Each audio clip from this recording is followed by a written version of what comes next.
What's going on, everybody? Justin Shaifer here, also known as Mr. Fascinate, a STEM media producer, science communicator, and just a curious guy. Amen, brother. Dr. Dakotah Tyler, a.k.a. Dr. Star Kid, astrophysicist, physics professor, author, podcast host, believe it or not. A guy who's at a loss for words right now. Thank you all for tuning in to this episode of Curiosity Theory. We've got some interesting stuff for you all. We're going to tell you about our process for building our new podcast studio. We're going to walk you through the first video that we've ever created and how we're able to continue to optimize and improve our creative process. We talked about philosophies on scientific discoveries, how to arrive at new ideas, sitting with boredom, and opening your mind to being a better version of yourself. Stay tuned on this episode of Curiosity Theory right now. This is the new place. We've made some improvements. Yes. And it looks pretty great, in my humble opinion. Looks great. It looks like when we were first brainstorming, you chat GPT generated, you put your little prompt in for what you were looking for, and it looked. Was it a little prompt? What was it little? Huh? What was it a little prompt? You do your little AI thing, your little tech thing. Okay. And it looked amazing, and it looked a lot like this. Yeah. I almost maybe even favor this one. Yeah. I think the real thing looks a lot better, but it took us about 3 months to go from idea to execution. Although we were still executing in the process. Right.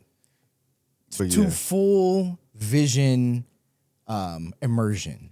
Yeah, it's funny because, we were going at the time, we were putting together a sponsor deck, and, we were trying to talk to a few potential brands, and we were like, hey, these are the kind of things that we want support for, to build our own studio space, to customize it fully, to have all our own cameras. And here we are with all of that stuff. Everything. Yeah. Everything. Nothing, completely independent, completely self-owned. There's nothing. We're not beholden to anybody. We have made a way to make everything work. We got everything how we want. We have this. So now when you're talking that bullshit, I can try to see what you're, okay. That would have hit way harder. I should have rehearsed. I can see what you're saying. Yeah. And this is real, by the way. This is a real, where's my camera? Yeah, it's pretty this fly is prop. real. It's pretty fly prop. Pretty fly prop. Pretty flop prop. Yeah. I don't think it flopped. I think it's pretty fly. This is the real deal. Now you can't do publishable work with this telescope. But you can do work. You might be able to look into some neighbors' houses also. Yeah, I mean, whatever you're into, I think that's inappropriate personally. I don't even think that's something to joke about personally. To each his own. I'm a serious guy though. Right? To each his own. Yeah. But no, man, I think that this is just a testament to, we receive a lot of messages here at Curiosity Theory and personally about people asking about how do we get started, right? Like, how do we have an idea? We want to do something big, or we want to be a creator, or we want to build a business. And it's like, how do I get this thing off the ground? How do I find the courage, right, to get to that place? And I mean, we were thinking about that a lot as we put all this together in the span of about, less than 24 hours. And it's like, well, we kind of walked into this having no idea what we were doing. And this is probably, I can't count how many times we've done that at this point together, actually. Yeah, man, it's very fun. And I'm glad that you said that because it is a great thing to bring up. Lots of people ask about, like, how can I get motivated or how can I start doing this? And it's like, truly start. Just start doing it. And the vision will, like, become more clear as you go. You kind of think about there's a MLK Jr. quote that I love. I forget exactly how it goes, but it's something like, you don't need to see the whole staircase to take the next step. And it's like, if you know what to do right now, then as you get further, your vision will adjust. You'll be closer to the destination, and it'll become more clear. Because bro, I remember we had the first studio we went to, and there were some things we didn't like, and immediately I'm like, bro, we need our own studio. Yeah. And then we popped to another studio, and then it was like, there's some good things here, but it's not exactly how we want it. And then I just feel like that we were like, we sort of decided subconsciously a long time ago Yeah. that we were just gonna have to do it ourselves and do it the way that we wanted. Yeah. And I think, that takes a certain battle hardened work ethic and belief in self, and just, like, okay, look, if we're gonna do it ourselves. We know that we maybe not know exactly the smoke that comes with, right? The amount of work that's required to do that. But I have no idea. We were up until like 4 a.m. last night, cutting the little outlet holes of these wood panels, drilling them into the wall. It's funny. And I think that this is a great thing to talk about, is that, I'm trained in science. I know a little bit about content. You've got all your expertise in AI and tech, public speaking, all these things. And it's like, I've not really built that many things in terms of like working with wood and tools. Yeah. And we were at Home Depot, and I mean, we found ourselves asking each other very, I think, basic questions about like screws and if there needs to be a setter, and are you supposed to drill into the studs or not drill into the studs, which is very, I think, like basic information. And we kind of looked at each other and we're like, yeah, bro, we don't nobody have a PhD in this. We don't really know what we're doing. Yeah, we were kind of able to laugh at it and keep going. I think, a lot of times people will have that experience and be like, I don't know, they lose energy, they lose momentum because it's like, I encountered something I don't understand, right? And I think we were kind of both mutually excited about encountering something we don't understand. It's like, dang, we don't know what we're doing. This is like, let's see how this turns out, I think that's a certain mentality, man, because I think that's what people may not understand when they see, there's going to be people that tune into this for the first time ever, and they see our studio space looking like this, and it's like, oh, okay, these guys just showed up in this nice looking space, and this was kind of an ugly process. Like, it wasn't just like, oh, we're gonna plan to do this, and here are all the steps we're gonna do, and then we're gonna go to Home Depot, and dude, I made like 5 runs to Home Depot in the past 24 hours. We went and we came back and it was like, oh, we have the wrong size saw. Yeah. So we had to go like swap the saws, and yeah, man, but it's you accomplish the thing and then you get done and you're like, yeah, we did that. Yeah, and I think that's a powerful metaphor for getting anything started in life. Someone that I have been mentoring recently was telling me about trying to get their first video off the ground, like trying to produce their first educational video. They want to teach people about some concepts that they're, I'd say, well-versed on, confident speaking about, but they've never done it in a short-form video. And I know that's kind of your bag, and obviously I've done a lot of that myself. And I had this, I think I was telling you this a little bit, like I feel like I was kind of rough on them at first. I was like, yeah, like that kind of the advice that you were giving. Like sometimes you just got to put your head down and just do it. Like you can make a plan about your plan. You can think about your plan some more, and you get stuck there. And sometimes you got to just do it. But I really didn't feel like it was resonating. And I think what actually resonated was telling them the story about how I first started, like my first experience making a video, because that was an ugly, like, I don't know, like it was an embarrassing experience. Like it wasn't that fun. Like, do you remember your first video? I do. I want to hear about yours first. I'll tell you about my first TikTok that I made. Oh man, so my first educational science video, dude. All right, so I actually remember this vividly. So I had decided, I was watching YouTube and I saw these people on this Discovery Channel. It's called D News. I don't know if you've seen D News, like a YouTube channel. So D News was big and popping back then, like millions of subscribers, a lot of different hosts. And I think a lot of the hosts would write their own scripts, and then they would do like these talking head science explainer videos. And I was like, that's so cool. And I noticed at the time, if I'm remembering correctly, there wasn't anyone black on the platform. And I felt like a lot of the cultural references and kind of like the little, quips that they would make in between their science explanations just didn't really resonate for me. Yeah. And so I decided to apply to this D News host role.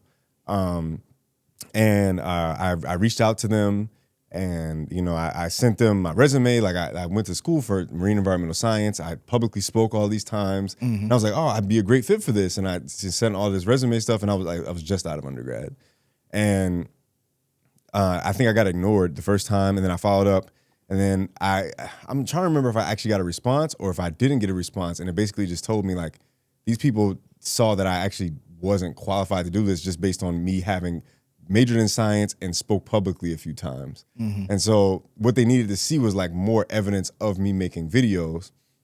And so I think I ended up putting together this scrappy video like in my house, like up against like my tan wall, and I got like a camera for the application. And you know how when you don't have a microphone and use the camera and it just sounds like super echoey. Yeah. I was like, all my first video sounded like that, and but I can actually like pull it up and find it like at some point because there was like bad overlays and everything just looked really cheesy. I built like a Linux machine, like a Linux computer to do it, and I received this like profound rejection from Discovery after putting together this like scrappy, crappy video, and that's when I was like, screw this, I'm gonna do it myself. And I think it's like a lot of the same mentality I have today. Yeah. And so that's when I was like, I actually do think it's important to communicate science in this way with these kind of cultural competencies.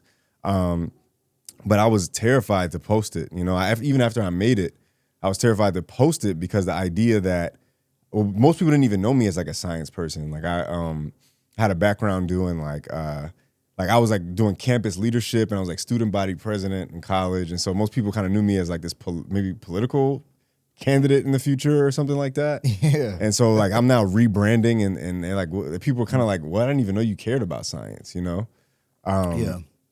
So yeah, man, it was just an awkward, uncomfortable experience, and a cheesy video, super corny. And but I remembered like posting it and people were like being pretty nice about it, but also like kind of being like, what are you doing? Like some people were like, but almost like laughing with me because I made it kind of tongue in cheek. And then after that, I was like, you know what? I want my next one to be better, And I think like, I just feel that way about everything I've done since then. Yeah. Yeah. It's such a great point that you suck at everything that you've never done before. But it's not helpful to think of it in that way, right? Mm-hmm. Like the first time a kid, like a child, a toddler or whatever, tries to write, they suck. They're not good. They don't know how to write. The grammar's probably terrible, but it's just a skill that they haven't developed yet, right? But you get better over time. And if you quit when you suck, you'll suck forever. And if you keep going, there's a chance that you can get better, and there's a chance that you can get a lot better. And it's important to like not be afraid of that. My first TikTok video I must have made in 2021, maybe, something like that. And time to time I'll go back and watch it. It was also terrible. It's kind of like a handheld video, and I can feel myself trying to make a video. Does that make sense? Yeah. Like I feel myself trying to host a video. Yeah. And it's like, so it's kind of clunky, it doesn't come off naturally, and it takes courage, and it's like cringy to go back and watch. And even to this day, I'll have videos on a daily basis that are like continuing to get views that I get alerted about, like likes or, comments from years ago. And when I think back on that, I'm like, damn, that wasn't even a good video. Like to me, you know what I mean? Yeah. Like that, I was so much more raw, and it's sort of like uncomfortable, but it's possible that it's uncomfortable in a way that is, measuring up to the standards that I have for myself now.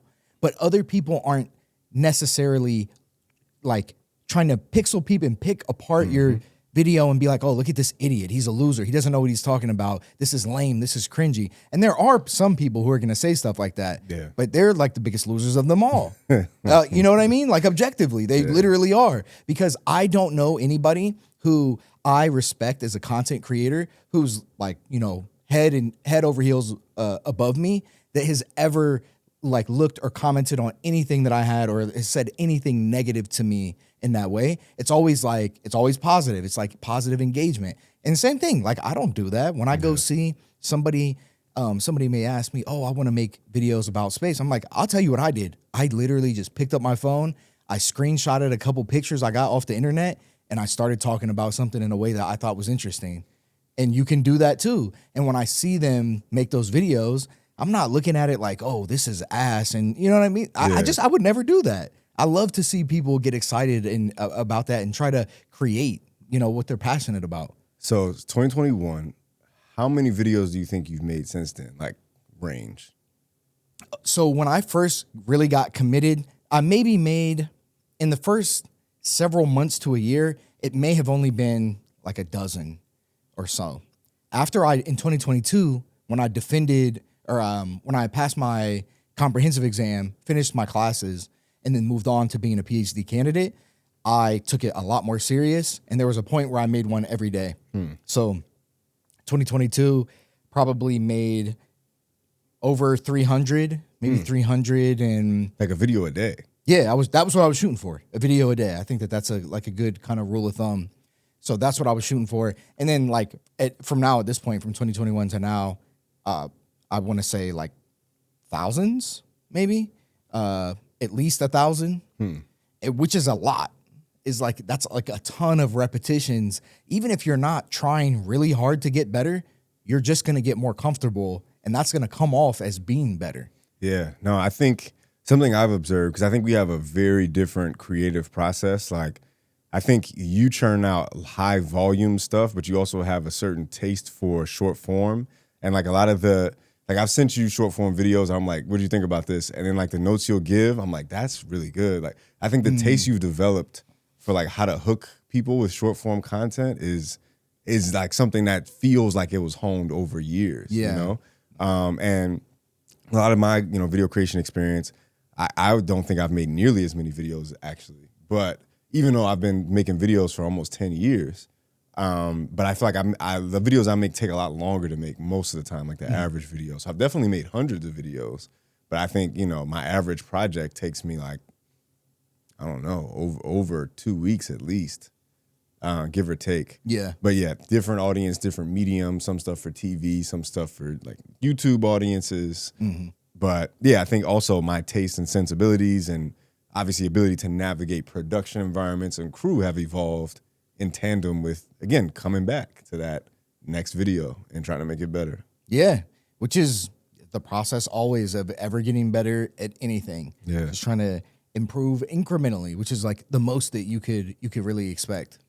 Something else that I think is interesting and very helpful, almost from like a therapeutic perspective, is getting over that like cringiness or that worry about that social anxiety of like how you're going to look and how other people are going to feel, and just being okay with like knowing that you put in effort to make something that you thought was cool, and that's fine. And it doesn't really matter like if a lot of people see it or if a lot of people don't, or if people like it or hate it. Like, it's okay for you to just have made something. And I think that there's some sort of reinforcement that happens when you get comfortable with doing that makes you like more confident in yourself. It makes you more likely to be assertive in pursuing the things that you want in life, because you are valuing what is important to you. You're valuing what you feel an urge to do, and you're not letting potentially made up thoughts about what other people think or feel be a form of resistance, which it is.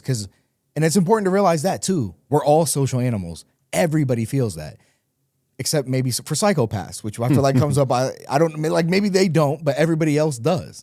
And usually people can just through like pure exposure and repetition minimize that to the point where it's like, yeah, I'm making up stories about what I think other people think. I have no idea what they think. Maybe they like me, maybe they don't. But why does that even matter? Dude, I think that's probably one of the lessons I learned most. Like, one of the most prominent lessons I've learned from just working with you on curiosity theory is the volume of stuff that you put out. You just kind of like detach yourself a little bit from the outcome of each individual video. And you're just like, I think this would be cool. I think this one's cool. I think this one's cool. And it's like some stuff other people aren't going to think is as cool, but like a lot of times there's things that surprise you. I think we've had like a couple of clips now get hundreds of thousands of views. Like, we got millions of views on a lot of our curiosity theory content. Obviously, individually, you got millions of views on a lot of stuff as well.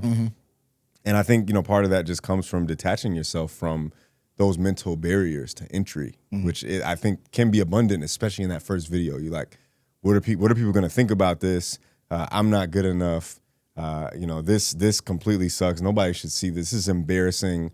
I don't want to be like branded as someone that's this type of person. I think there is that kind of a stigmatization of now someone being an influencer or a content creator, and like the stuff that comes with. Yeah. And it's like technically like both of us do those things, but I don't know. I don't always feel so connected to the idea of what those people are or do. But yeah, I think those are interesting questions that people ask themselves. That you just kind of gotta just, all right, that's dope. Let's put it out. Dope. Let's put it out. It's kind of simple almost. It's like like you declutter your mind in order to put out more stuff. Yeah, and the interesting thing is the stuff that you'll be most proud about is the stuff that is sort of uniquely interesting. Like I like the way you put that. Like I'll put out a clip. Maybe it's something I talk about just on my personal platform, or a clip that I think is funny from our conversations. And it may be somebody else may be like, why is this even a clip? Yeah. But I think that I thought it was pretty cool and I thought it was funny. And there's, the uniqueness about your personal taste. And is your goal to sort of, and a lot of people do have this goal where they just want to blow up. Well, there's a lot of like cookie cutter guidelines that you could follow to get the most views possible. What's a comment that is super frequent that we receive on our videos? Something to the effect of, these are the guys we want with podcasts. This is a male podcast I would listen to. Something like that. Well, why is that? Well, the cookie cutter way to blow up as a man with a microphone is to talk about 50-50 or call women gold diggers or do some sort of weird incel woman hatred like men's rights perspective. Oh, we got to clip this. Yeah, we got a good clip now. Finally, we got you talking about dating on the podcast. And it's like, if you do that, you will get a ton of views. That's a cookie cutter way. People are going to think you're an idiot. They're going to think you don't have the ability of original thought. You're not interesting. You can't come up with any sort of unique perspective. And I would agree with that. But that is a cookie cutter way to blow up. And it's like, we may make a video talking about the art of war. Or wait. The war of art. The war of art. The war of art. And it's like, that's a much more niche thing. That's a much more, in my opinion, interesting and thoughtful conversation. And it probably will get a fraction of a % of the views if we sat here and said that, women are the worst thing to happen to Earth ever. Right. It's interesting also because I think, like I've seen other podcasts with like more toxic subject matter that kind of quickly or easily, relatively speaking, easily can get a large following and audience. Yeah, that's why there's so many of them. But I think what's also interesting is, and I think you've had a couple of these experiences, like, and I love when y'all do this. If you're listening, like, definitely do this. Like, I think I personally appreciate it. I'm not gonna speak for you, but I was at Afrotech. What was that, like a month ago or so? Now, as I don't want to timestamp this because we don't know when this is gonna come out. Yeah, but I was at Afrotech, and someone came up to me and just expressed with so much joy, like the appreciation for the niche topics that we've decided to bring to the public consciousness and zeitgeist, and that's like a big part of our mission with this is like we want to, those things that other people may not find, I don't know, like the things that people should be talking about because they're too nerdy or I don't know. I don't know what people think. I don't think like that.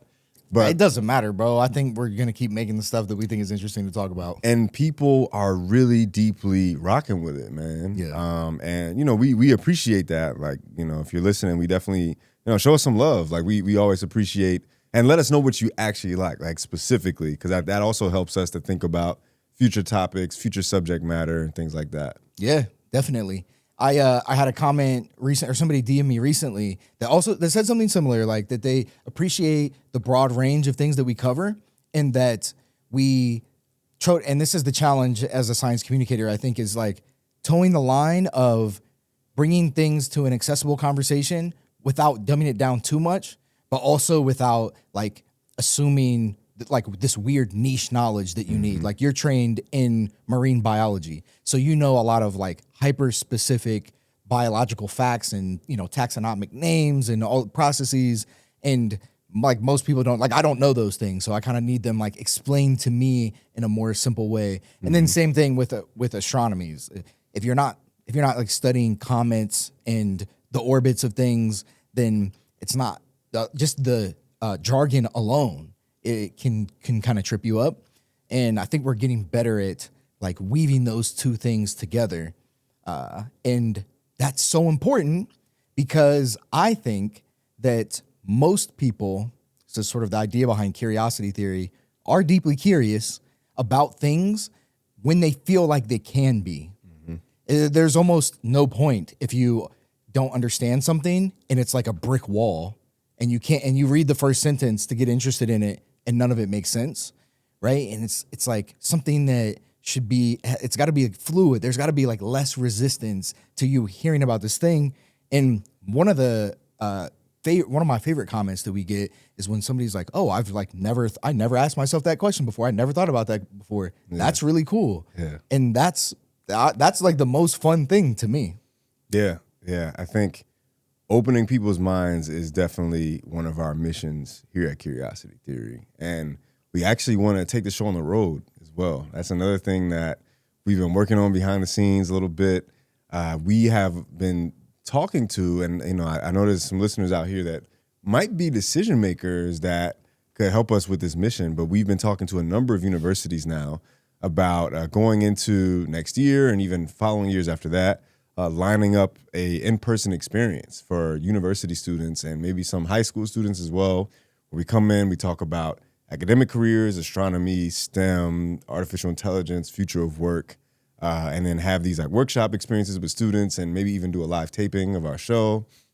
Something I'm really excited about to bring to more folks. And, I think that's something that we definitely want to work with a lot of universities to do. So absolutely. Yeah. So if you hear this and you're interested, definitely visit our website, curiositytheorypod.com, and shoot us fill out the submission form.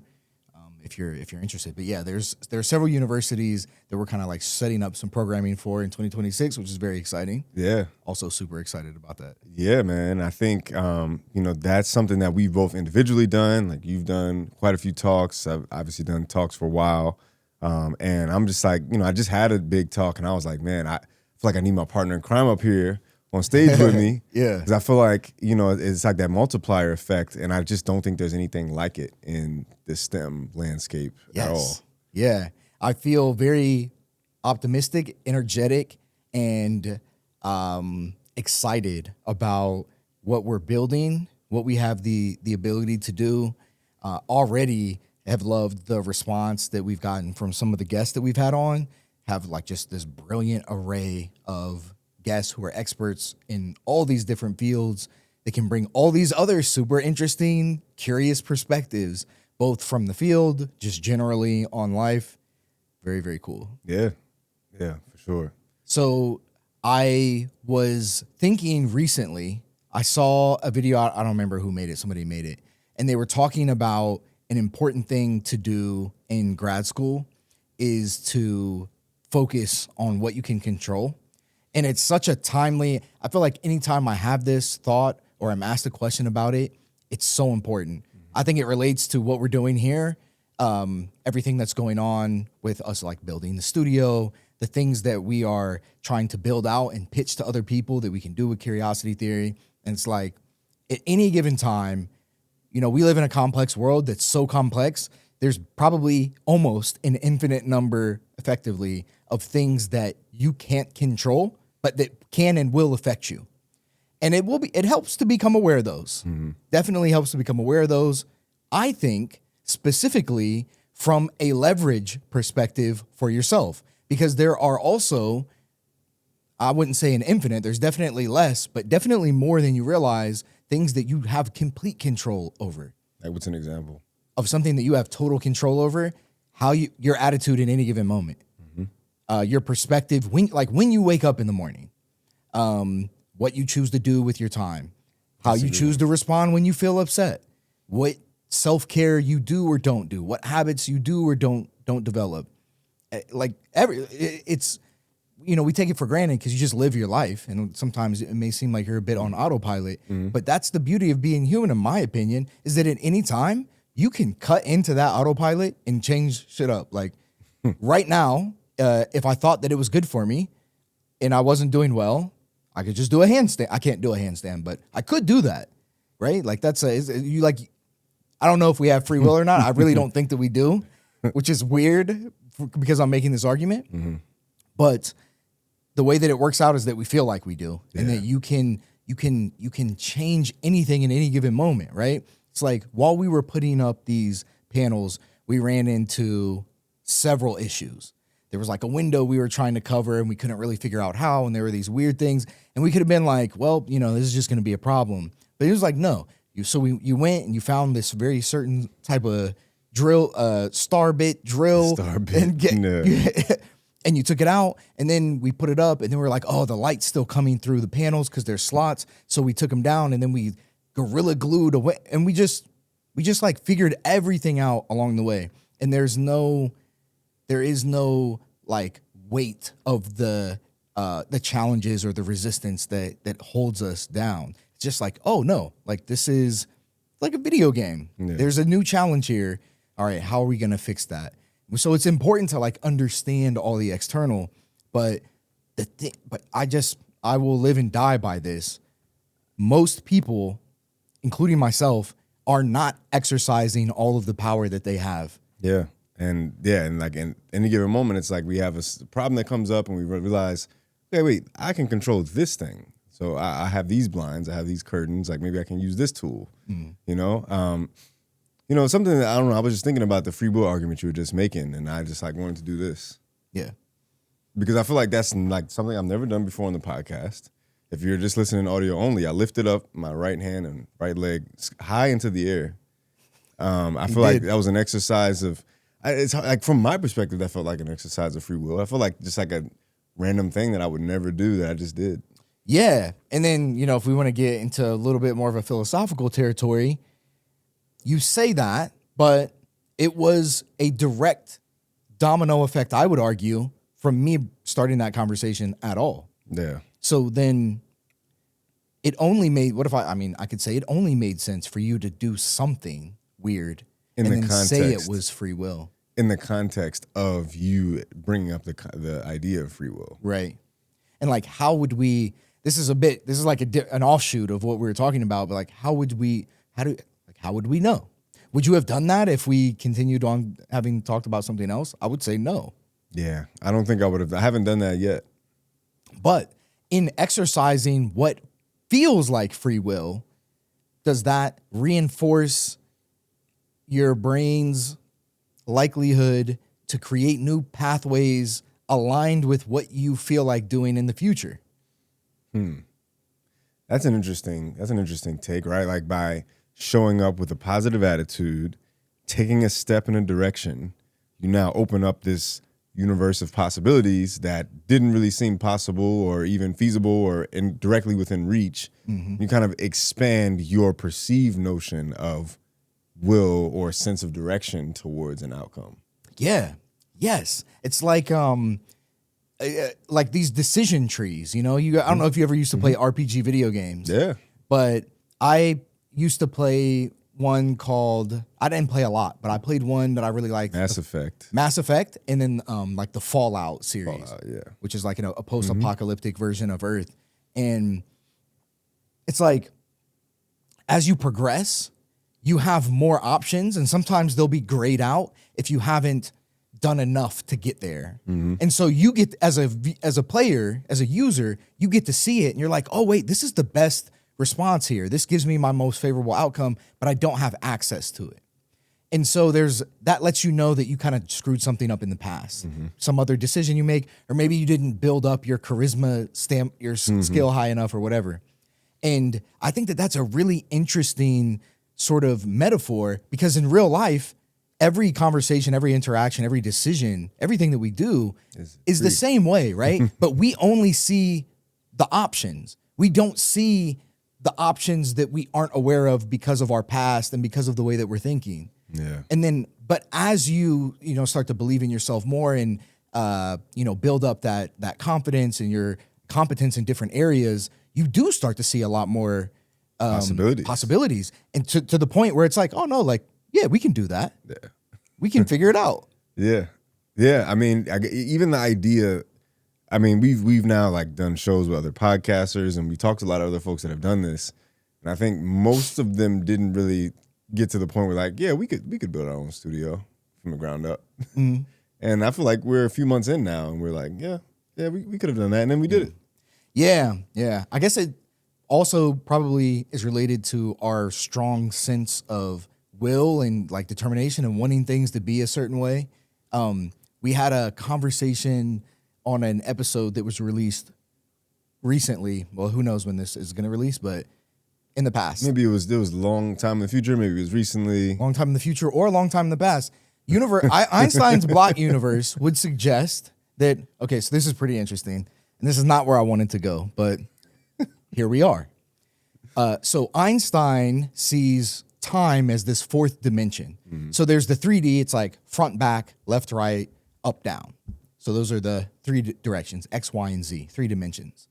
And he sees time as this fourth dimension where if you don't move in 3D space, if I stay in the same position coordinates, 1 second later, I have changed in my Y or in my time coordinate.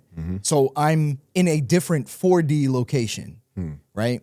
And so if you think about time in that way as just this fourth dimension, then you get what's called a block universe that perhaps always exists, where if we wanted to visualize it, you see like maybe a 3D block, and as you move along the block, you're changing in your time coordinate, but that it always exists.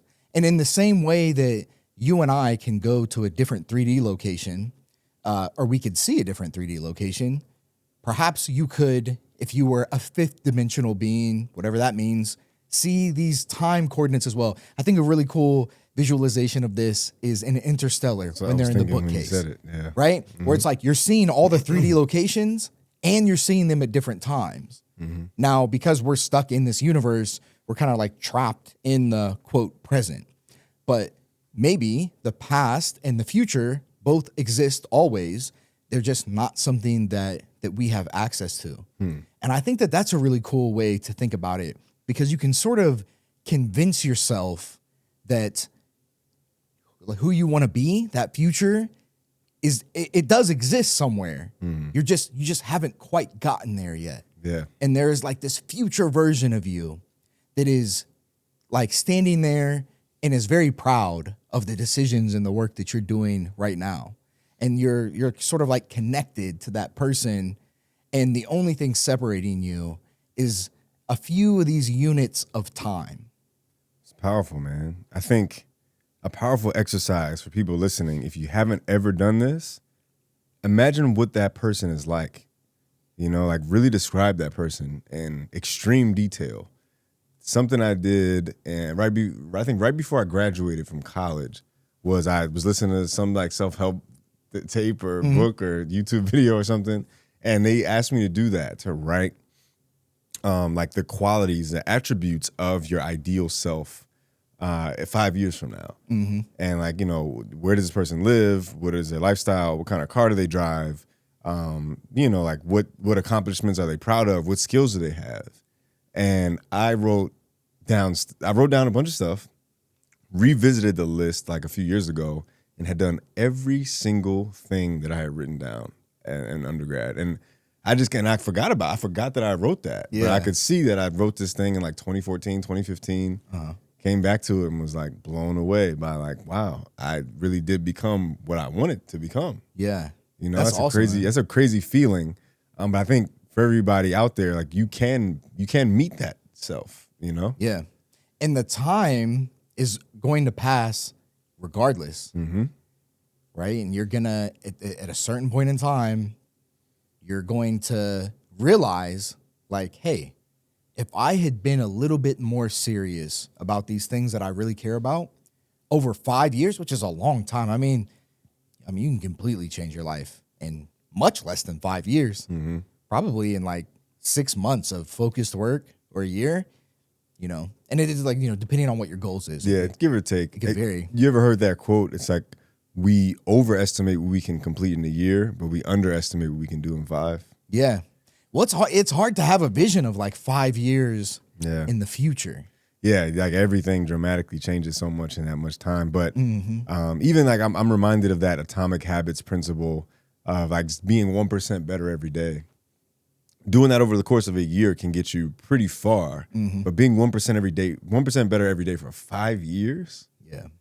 And then if you think about sort of a compounding interest perspective, and if you do that, your 1% 5 years from now, every day, is exponentially more increase in betterness or goodness or fitness or optimization or whatever it is, whatever that means to you, than your 1% today. And I think that compound interest is something that we are notoriously bad at because it's such a non-linear, like wide, far in the distance way to view things. Isn't that something that I feel like I always see this quote from Einstein about like compound interest being a wonder of the world or something like that? You know what I'm talking about? I don't know. I don't think so. You know how sometimes people just attribute quotes to Einstein? Yeah. I don't know if he actually talked about compound interest. Like I want to actually fact check that, but Yeah, I don't know either. I feel like he was saying that was one of the most miraculous things to ever exist in mathematics is compound interest. Compound interest? Yeah, man, maybe. I don't think it's like miraculous in what way? Well, just that like the idea, I guess maybe he was saying this because I don't know how wealthy he was, you know, at the time of his passing.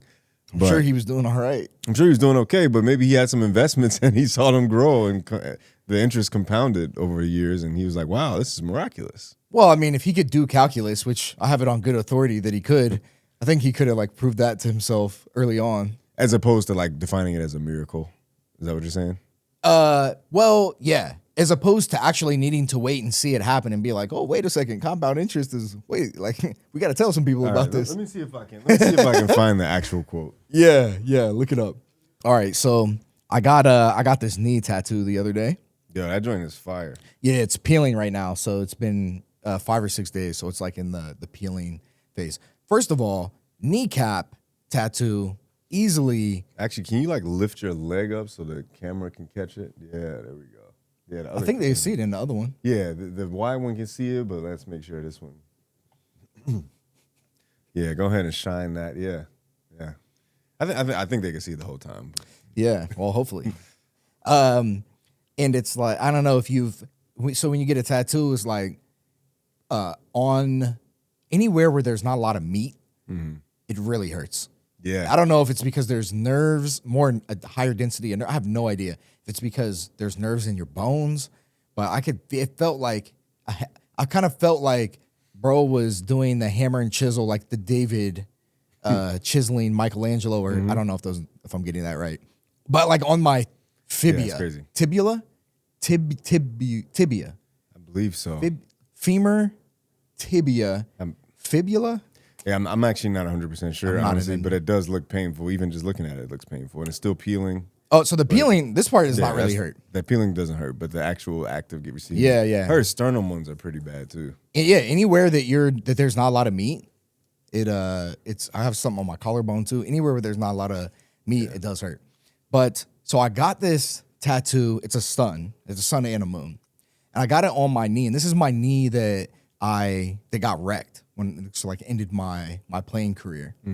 And for me, it's very meaningful because that represented like the collapse of the life and identity that I had. And without knowing it at the time, seeded the reinvention of this new trajectory, this new life that I live now, studying the stars, being into STEM, space, etc. It's some profound symbolism. It's pretty cool. Yeah. So when you have so I tore a couple ligaments in my knee and my meniscus. And when that happens, it's basically just a force thing. There's a lot of force over a short amount of time, which is called impulse. And if that exceeds whatever the material strength of your body can handle, something breaks or snaps. Just pretty much, or tears. Like that's just what happens. The force is too high, body can't handle it, gets shredded. And that time for that impulse, usually it's like less than a second, right? We have very strong bodies, but if you apply something really, really forceful in a very short amount of time, it's gonna give. So it's this collapse, if you will, happens in less than a second. Now, stars, very interestingly, which we've talked about before, which seed the universe with all the things that make up everything, That's us. I think Makes I up see where you're planets. going here. Yeah, right. This happens from these explosions of stars we call Collapses. supernova. Yes, and the supernova collapse also happens in less than a second, which I think conceptually is way more mind blowing than a ligament snapping in less than a second. You know, the ligament is my knee. It's like, how long is the ligament? A few inches. So that's snapping in less than a second. It's fast, but it's not like insane. But a really massive star that's like 2 or 3 times the mass of the sun, something that, you know, is enormous, something that dwarfs our sun, collapsing in less than a second. And then that collapse being so fast that when everything meets in the center, it quickly rebounds and explodes. This is a supernova. Yeah. I mean, they're so bright that you can see them in the night sky. They can be visible for days or weeks. Right, and they seed the universe. And they seed the universe with all the stuff to make new stars, new planets, mostly like new planets, potentially life, rocks, stuff that's on planets, stuff that we have, the stuff that we use. And it's like, you need, the universe is not wasteful with anything, right? When that collapse happens, the stuff is just not, it's not garbage, right? It doesn't go to the trash pit. This is recycled. The universe is recycling everything, and it can make new things that are far more complex, interesting, and impressive with that recycled and reused material than what existed before. So even though that entire system is destroyed, the potential for what can come after is literally greater. And that's, for me, very poetic, because I feel like I went through that process.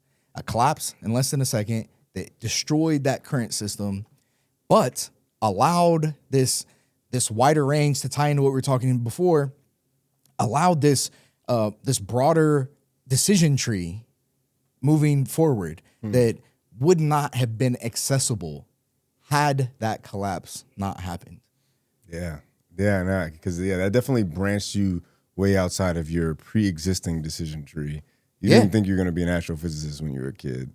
No, not at all. Yeah, it was all football. I was all in for it. Yeah. No, I did think that I was going to be talking about science as a kid, but I didn't know what that meant. But I guess I'm just doing that. What do you mean? What do you mean you didn't know what it meant? I remember the first time I went to the planetarium and I heard some actor, I think they hired some actor to be like this voice of God and basically explain the different constellations and what we knew about stars today, and being like mind blown. Like, it was like a deeply profound experience for me as like a small child. Like, I remember that. And I was like, I don't know what I want to do, but it's got to be related to this. You know, like I would always go to museums as a kid. Like, I don't know, I just had an interest in like just learning deeper about science than like I think a lot of other people. Like, I remember casually, like when I was in 5th and 6th grade, I remember casually reading my ecology textbook about like this different relationships between animals and things like that. And I was like, I don't know why I even am loading this stuff into my brain, but it just like comes naturally to me for whatever reason. I feel drawn to it. Yeah. I mean, that makes a lot of sense to me. I feel like we all have certain things, whether or not we know it, that can trigger that feeling. And it is human. To me, that's human nature, to be curious about things. I mean, even people that are just like nosy and want to gossip, they want to like know, they want to like get the tea on this or that.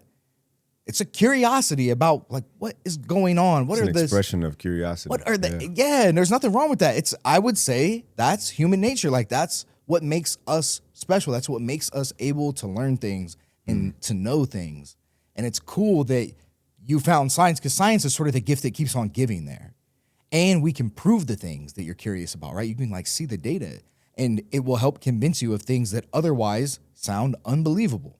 Like the fact that stars produce the stuff that make us. Like, if you couldn't tell me what happens in a star and how it collapses and that the temperatures get so high that it causes nucleosynthesis to happen and literally like sticks a bunch of protons and neutrons together to make these heavier elements, I wouldn't believe that, because that doesn't make sense to me. Oh, you're telling me that a star blows up and eventually turns into a human? Yes. Yeah. And I can show you the chain. I can show you the chain of events that happens to get there. Yeah, and I think prior to that, I mean, just imagine explaining to an earlier civilization, like, you see those little white dots in the sky, like that's what made us.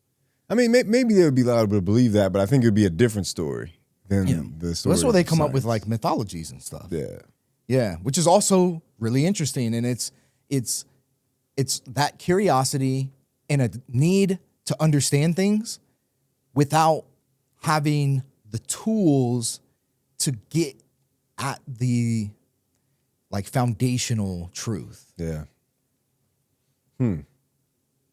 Yeah, I mean, I think in a lot of humanity, we have this desire to explain things that don't seem explainable.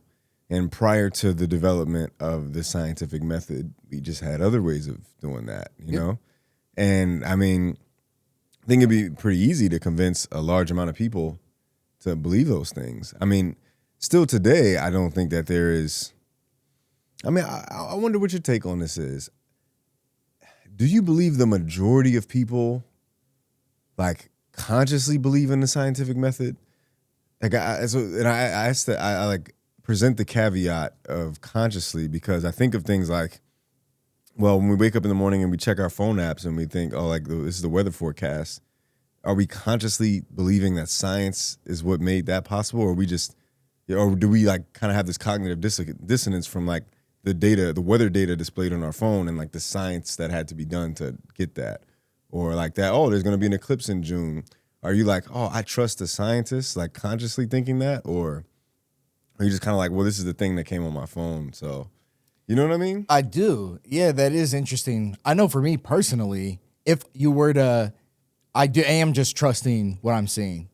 But if you were to press me on it and say, well, why do you trust that that's going to be the temperature in 3 days? Then I would go, well, that is a science, meteorology. People study the climate. They study weather patterns. They study how, the atmosphere is just a bunch of gas. Gas essentially obeys gas laws. And so there is a way to model that. It's not easy, right? So the predictions can be wrong, but usually they're pretty accurate. They're pretty trustworthy. And that is why you can trust that number, right? It's like that is something that you can trust. It's not gonna be perfect because the climate is so complex. Yeah, interestingly enough, a lot of the emerging AI tools are improving weather models. It's one of the more complicated things to predict because there's so many intermingling factors. Yeah. But NVIDIA has been developing these computational models with Microsoft, and I think quantum computing research also is going to have some implications with modeling weather simulations with a lot more granular detail and being able to detect like rapid changes, because a lot of times it'll be like some gust of wind that has this like snowball effect. It's really hard to kind of like map all that stuff in real time, but we're getting closer and closer with a lot of these new tools. But still, I guess my question was more the nature of like people, like, I think like in like when I think of the perspective of a flat earther or an anti-vaxxer, and I don't want to like maybe group all these people together, but I still kind of think of them as anti-science sentiments. Like the moon landing was fake, vaccines aren't real, we shouldn't take them. I think, like, do those people check their weather app and trust it? Or like, Well, they trust that their phone is going to upload the conspiracy video that they put online. So they're trusting things that were produced. They don't even question it, right? Right. You shot this with your phone. Your phone is just basically a little box of us applying physics and in the way that we know the electromagnetism, all things that have come about through, the camera phones that we use all use CCDs, these little detectors that are really good at converting photons into electrons and then into like some digital information. And one of the first large-scale applications where this was honed is in astronomy. Because what are we doing? We're trying to detect a faint stream of photons that come in. They slam into the detector, pop, because the detector's metal. It like knocks off some electrons. You want to sort of capture that process and convert it into, and it's like, this is your camera phone. right? This is like a downstream byproduct of tools that were developed so that we could study the universe. So that, it's interesting. It reminds me of the Sagan quote you've read before on here from, remind me the title of the book that it's in? Demon Haunted World. Demon Haunted World, where it's like we live in this world where the technology is exponentially increasing and people are sort of exponentially decreasing their understanding of it. And that gives you so much, that puts you in a position where you can argue about physics that must be true for your phone to work. But you're saying that it's not because you don't know how your phone works. Yeah, I mean, so is that person then unconsciously believing in the scientific method and just not accepting it, or are they just?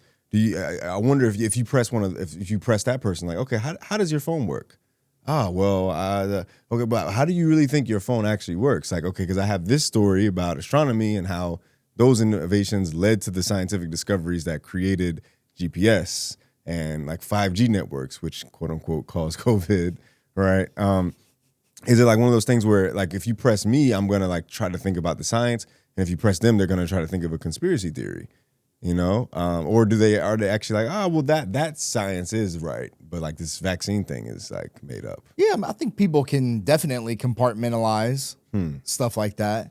Yeah, I just would be curious about folks like that. I mean, I don't have a lot of these people in my life, I guess, because I have a science background. Yeah. I wonder like what their thought process is when they trust uploads on the internet, or they fire up Instagram and they start scrolling. Like, is that? Yeah, well, I think that if you were to deeply press somebody like that, what would become apparent to you as the question asker, and to them only if they have self-awareness, is that there is a lot of dissonance and inconsistencies with what we are trusting that comes out of the scientific method, what we aren't.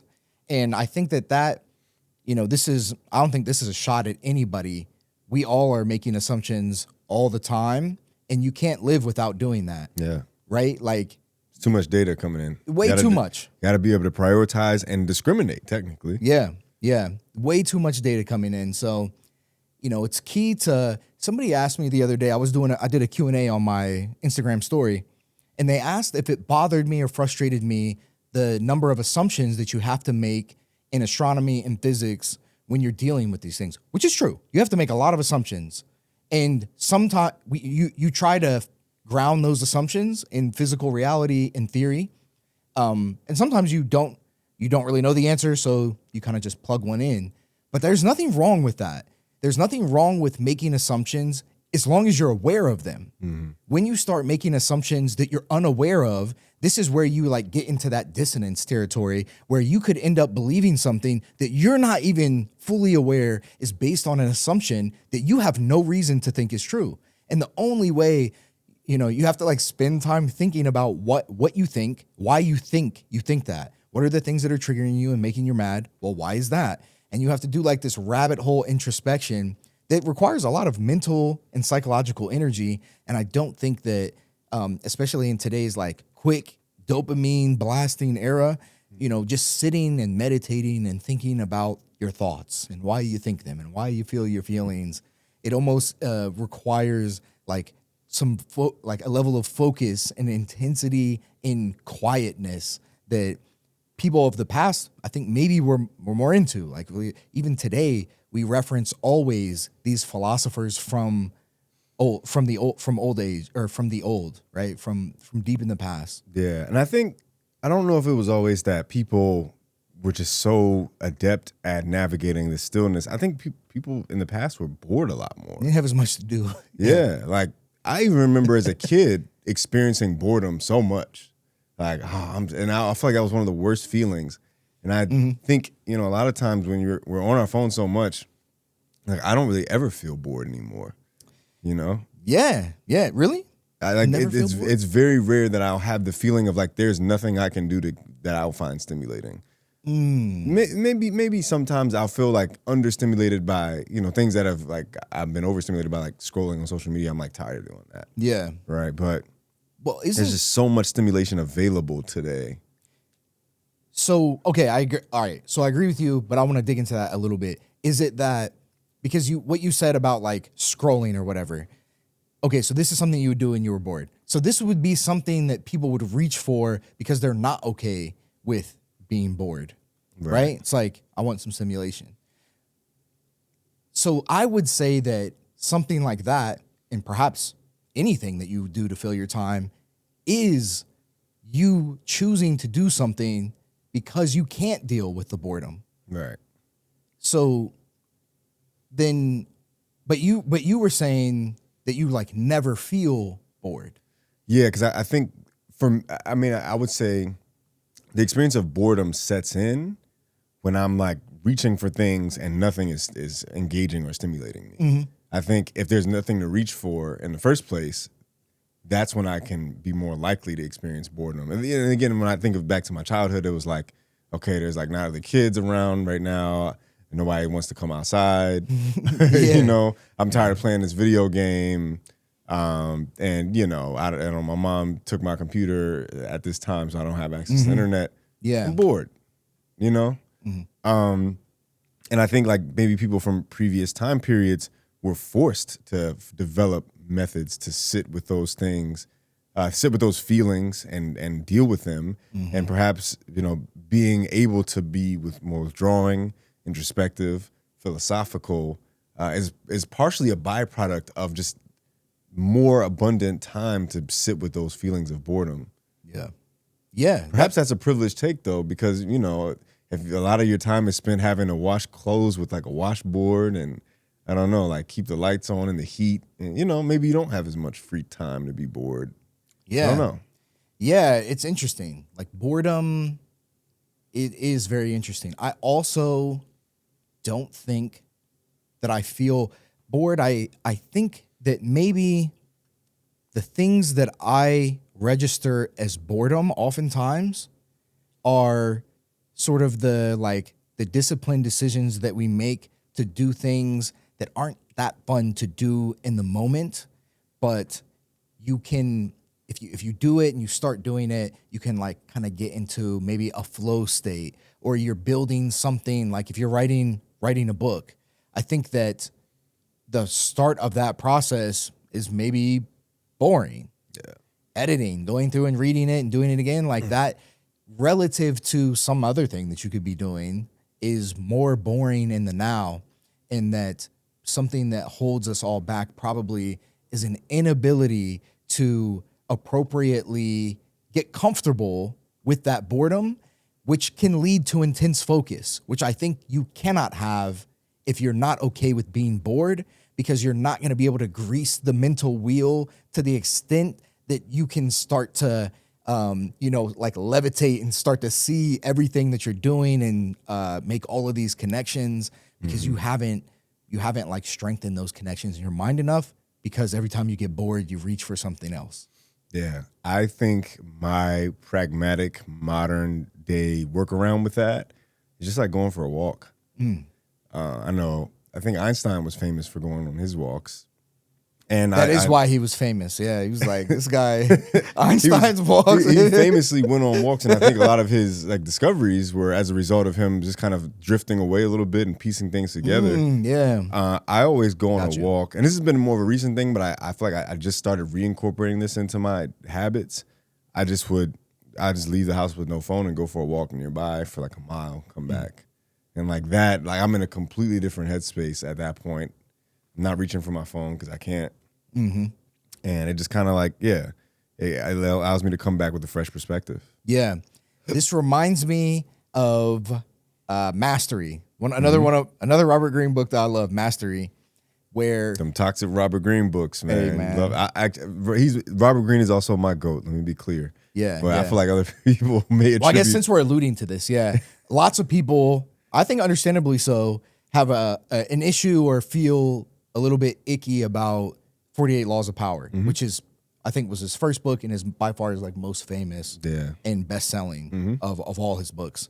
And in that, he does this thing, which I think artistically is really cool, where he reflects on a lot of people from the past, historical figures, and then he tells these stories that kind of have parables that are related to certain things. So in the 48 Laws of Power, it's like how to play the social power game, and gives, I think, some pretty explicit directions on how it depends on how you look at it, how not to get manipulated by other people or how to manipulate other people. Right.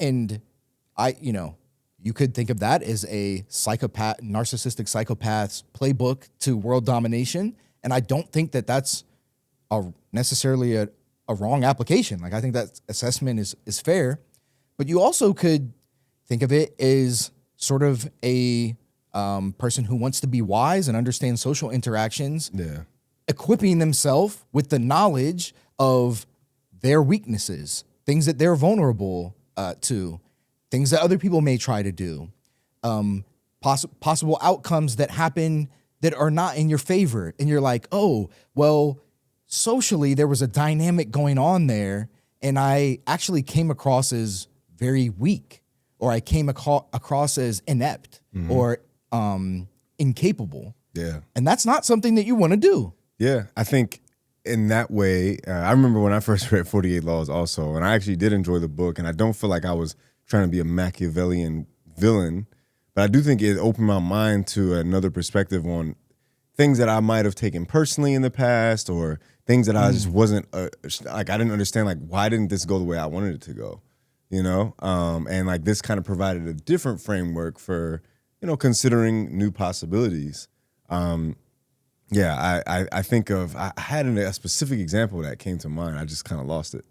But yeah, I think that, excuse me, I think 48 Laws, I think it can be like a self-help book in that way. Yeah. So I think I may have read it many years ago. That one didn't leave a huge imprint on me beyond the social power dynamics that are, I guess, always at play, which I think is helpful to be aware of. For me, Laws of Human Nature, I think is something that I definitely derived a lot more like meaning from, and self-help, if you will. And then Mastery, which is what I was getting at before. And Mastery is different. It's sort of, if you kind of like want to find your purpose, you want to be great at the thing that is uniquely you, and you want to figure that out. And I think Mastery is a good guide for going on a journey like that. And he talks about being able to, this is relevant to what we were saying, he talks about being able to deal with boredom, deal with quietness and focus. And that, this is just another one of those skills that you train.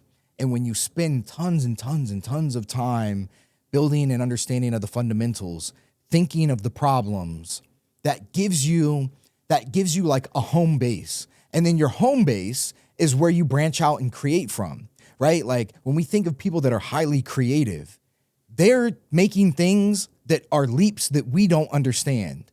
But to them, they're just steps that are from their base, whatever that amalgamation of knowledge is. And your big base, it like moves with you and your focus and your awareness and your experiences and your comfort level with, taking a risk. And for people like Einstein, he studies, people that don't know this, he studies for like decade, working on these problems in his spare time while he's working at the patent office. He didn't wake up one day and was like, oh, theory of relativity, right? He knew the Newtonian mechanics back and front. And because he was so comfortable with it, he was able to take these little steps that other people weren't taking and like question it this way. Well, what if I did? And he's famous for those thought experiments. And when you do that and you've now started branching out in these new areas, it's confusing. You're a place that nobody has gone before. He doesn't have textbooks where he can read about special relativity, right? Where other people have done these thought experiments. And he would do things like, I think he's also famous for playing the violin when he was thinking about something, or he was contemplating a new theory or a new concept, for taking walks. And it gets, when you have that intense focus and then you are able to step away and relax, and like have things settle down, then you come back again and you can almost think about branching off from your branches and seeing that branch from a new perspective. And before long, if you apply yourself and are focused for enough time, these things start to reveal to you. And all over the world, you're renowned. Nobody ever would have found this stuff out. Maybe they would, maybe they wouldn't have. But you're revered as a genius. But for him, he's taking steps. He's just taking steps. There are leaps and bounds to us because we didn't have, we didn't spend the time building that home base, that focus home base. I don't know. That makes a lot of sense. Yeah. I mean, to outside looking in, it looks like leaps and bounds, but he's just been kind of putting one foot in front of the other in ways that are invisible to us. Yeah. I think it's fascinating. By the way, I did follow up on that quote. What Einstein allegedly said is compound interest is the eighth wonder of the world. He who understands it earns it. He who doesn't pays it.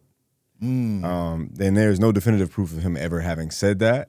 But I do think it's an interesting take on compound interest. Okay, so you were unable to figure out if that was Einstein or not, but yeah, but he's often associated. Okay, so but he is like who people attribute that. Yeah, it's often attributed to him. But I feel like that's an example of, I don't know. I feel like it's sometimes comedically, like people will just like say something that seems intelligent and then attribute it to Einstein. Yeah.